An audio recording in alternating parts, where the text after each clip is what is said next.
Stanford University. We're very glad this is not a World Series night, if anyone cares. So let me just ask one question. Is there anybody here in the room tonight who has a cough or a fever?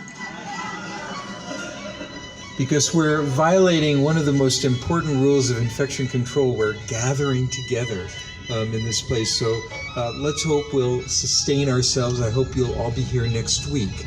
Now, I must say that in December, over the winter break, when I put together the course program and all the titles, as Kathy Gillum will remember, for this program and the ones that will follow, I did not at that point anticipate that we would be focusing tonight in part on H1N1 because that was December, and the whole issue about H1N1 really didn't happen until March or April of this year.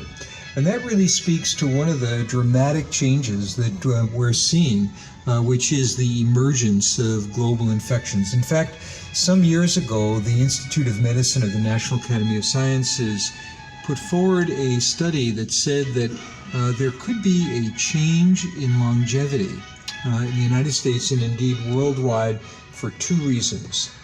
One, obesity and all the consequences related thereto, and the second, the emergence of global infections.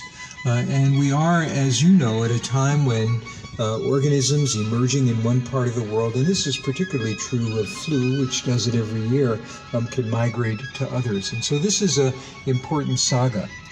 When we think about epidemics, we, of course, think about flu and we think about 1918, but there are many other epidemics that have taken place. And I mentioned cholera to you last week, and you can think about plague and so many other factors as well. But tonight we're going to focus on pandemics with a viral twist.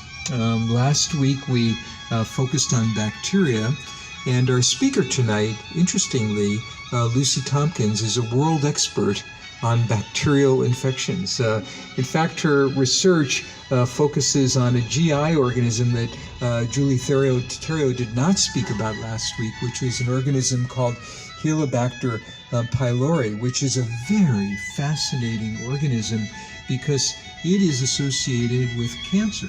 And this is one of the interplays between microorganisms and a risk for cancer.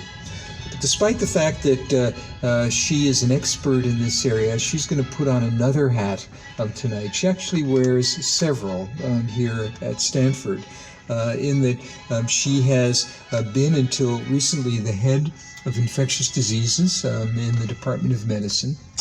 She is an associate dean of academic affairs in the School of Medicine. Tonight she'll not be talking about faculty challenges and behavior.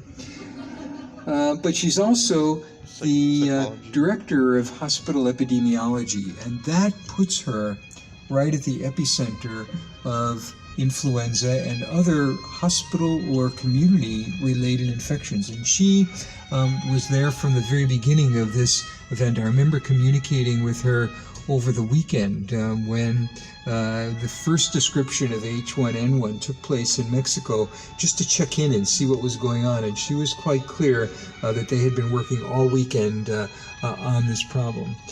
Dr. Tompkins is someone who's well poised to deal with these problems. She's both an MD and a PhD. Her MD comes from Dartmouth, her PhD from Georgetown. She's focused, as I mentioned, on bacterial pathogenesis. I've had the privilege of knowing her way before I came to Stanford because she has been a national and international figure in infectious diseases for quite a long time, and we had the privilege for one short period to serve together on the board of directors of the Infectious Disease Society of America, a testament to her leadership as well. So I'm really pleased tonight to welcome Dr. Tompkins to take us through the journey of pandemic influenza in this century and the last and beyond.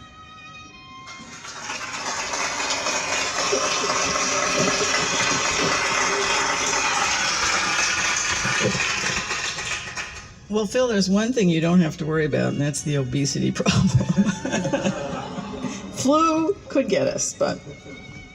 well, I'm not a virologist, as Phil said, but I've been fascinated by influenza for a long time, and actually one of my other jobs in the past was to serve on the National Advisory Committee on Immunizations for the Centers for Disease Control, where I finally got immersed in what it takes to produce a vaccine and how we should recommend vaccines for our citizens. And as an infectious diseases person, one cannot ignore influenza, and this is the perfect year to be talking about pandemics. So here we go.